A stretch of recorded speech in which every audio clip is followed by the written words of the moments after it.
अभी तक हम इस तैयारी में लगे थे कि 18 तारीख आने वाली है, हमारी 121 बिटियाँ आएंगी, दामाद आएंगे और उनका बड़ा धूमधाम से सब कुछ होगा। अब हम ये सोच रहे हैं कि जब आज शाम को ये विवाह के बाद जाएंगे तो किसकी तैयारी करें। लेकिन हम यही कहेंगे कि बिटिया, भीड़ के कारण हम जरूर नहीं मिल पाए, बात नहीं अलग अलग कर पाए, तुम आते रहना, जब समय मिले जोड़ा से ही आना, खूब खुश रहना, जहाँ भी रहना एक काम करना, रामचरितमानस का पाठ जरूर करना। तो जब तुम रामायण पढ़ना बिटिया तो एक एक रामचरितमानस बागेश्वर धाम से हमने दी है, और तुम रामचरितमानस पढ़ना, अपने परिवार को पढ़ाना बिटिया।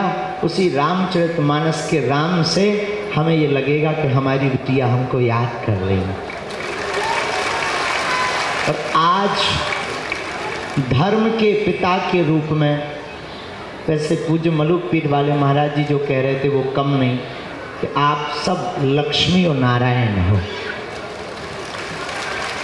बड़े हम तो देखो माध्यम हैं, करने वाले जरूर दिखाई पड़ रहे, लोगों को लग रहा है कि गुरुजी करवा रहे हैं, गुरुजी ये सब कर रहे हैं, पर सच तो यह है एक एक कार्यकर्ता, एक एक बागेश्वर धाम का सेवादार जो पार्किंग, पानी, टेंट, सुविधा से लेकर के जगह जगह धूप में खड़े, पंडाल में खड़े, जगह जगह व्यवस्था बना रहे, इस संपूर्ण आयोजन का श्रेय बागेश्वर धाम के एक एक पुष्प को जाता है। और धन देना तो सरल है, लेकिन यहाँ पर धूप में खड़े होकर अपनी निजी भावनाओं का दमन करके दूसरे की भावनाओं को सिर चढ़ा करके सेवा करना बहुत कठिन है। तो आज हम सच में गौरवान्वित हैं। और बिटिया, ऐसा आशीर्वाद देना, पूरे बागेश्वर परिवार को ऐसा आशीर्वाद बेटियों देकर जाना कि हर साल हमारा बागेश्वर परिवार इतना समृद्ध और इतना भाव युक्त और साधना और साधन युक्त बने कि हर साल अनेक ऐसी हमारी बेटियों का यहाँ से पाणी ग्रहण मंगलमय संस्कार करवाता है। हमें कुछ नहीं चाहिए, तुम सब हमारे पास हो तो सब कुछ है। अब हमारी तो बोलने की सामर्थ्यता ही धीरे धीरे जा रही। हम सोच रहे जब शाम होगी तो फिर रात कैसे बीतेगी, क्या करेंगे। मतलब अभी तक तो इस इंतज़ार में थे हम कि आज 18 तारीख है, अब आज हमारी बेटियों का विवाह होगा। अब फिर कोशिश है, शरीर में सामर्थ्यता रही, कोई ऐसा उपद्रव नहीं हुआ तो अगले साल महाशिवरात्रि को पुनः बालाजी को याद करके फिर बेटियों का पाणी ग्रहण बालाजी करवाएंगे, हमें भरोसा है। तुम सब प्रसन्न रहना। तुम ये मत मानना कि तुम्हारा विवाह करवाया है तो हमने उपकार किया। तुम ये भी मत मान कर जाना कि तुम निर्धन थे इसीलिए बागेश्वर धाम से विवाह हुआ। नहीं, तुम धनवान थे इसीलिए बागेश्वर धाम हनुमान से विवाह हुआ। तुम निर्धन नहीं थे।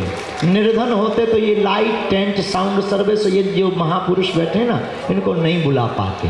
तुम बिटिया हरो धनवान थी, और इतनी धनवान थी कि तुम लाखों लोगों को भोजन कराने में सक्षम थी, तब तो लाखों लोग प्रसाद पा रहे। और ऐसी ऐसी विभूति मलुक पीठ वाले महाराज जी, शासन प्रशासन, कुछ शासन प्रशासन भावनात्मक और प्रोटोकॉल ठीक है, सब कोई ऐसा नहीं रहा जो नहीं आया। जीवन में एक बात याद रखना, धनवान बहुत होते हैं, संपत्ति बहुतों के पास होती है, पर हम आप सबको, आप सब हमारी आत्मा है जो पीछे तक खड़े हैं, आप सबको हम विनम्रता पूर्वक निवेदन करें। अमीरों के विवाह में तो लाखों लोग पहुंच जाते हैं, लाखों लाखों का उपहार लेकर जाते हैं, कभी उनके विवाह में भी आया करो जिनका कोई नहीं होता। आज हम तो धर्म के पिता हैं और हम अपने आप को संभाल नहीं पा रहे, मतलब हम बहुत कठोर भी हैं और यूँ कहो कि हम, लेकिन हम विचार कर रहे हैं कि तुम्हारे पिता जिन्होंने तुम्हें जन्म दिया उन पर क्या बीत रही होगी। जिस घर में तुम खेली, जिस घर में तुम पढ़ी बनी। हमारा तो नाता अभी 1 महीने का जुड़ा। 1 महीने पहले तुम्हारे बात आई, नाम आया, हमने हाँ कह दिया, तैयारी में जुट गए, रोज तैयारी, रोज कथा में जुट गए। आज हम विचार कर रहे बिटिया तुम्हारे पिता के ऊपर, माँ के ऊपर क्या बीत रही हो। जिस घर में तुम खेली पढ़ी बड़ी, जिस घर में तुम चहचहाई, जिस आंगन में तुम कूदी, जिस भवन में तुम खिलखिलाती रही, और आज एक ही दिन में तुम पराई हो रही। संसार का कितना भी कठोर पिता हो, कितना भी कठोर भाई हो, कितना भी निर्दयी हो, लेकिन जब बहन की विदा होती है और पिता की जब बेटी की विदा होती है तो उसका भी दिल फूट पड़ता, उसकी आंखें गवाह दे जाती हैं, क्योंकि बिटिया अनमोल उपहार है ईश्वर का। पुत्र तो केवल एक घर का नाम रोशन करते, बेटियां तो 2-2 कुलों का नाम रोशन करती। बड़े दिलवाले होते जिनके घर बेटियां होती।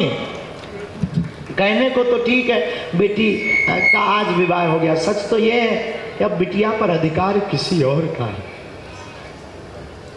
आज तक ये बिटिया हमारी थी, अब ये बेटियां एक ही दिन में, इतने दिन का नाता किसी, लेकिन भगवान भी अद्भुत है। हम यही प्रार्थना ईश्वर से करेंगे, जितने लोग यहाँ बैठे, हमें तो आप सब में ईश्वर नजर आता है। कृपा करके कभी भी अपनी बेटियों को नीचा मत दिखाना, कृपा करके कभी भ्रूण हत्या का सहयोग मत करना।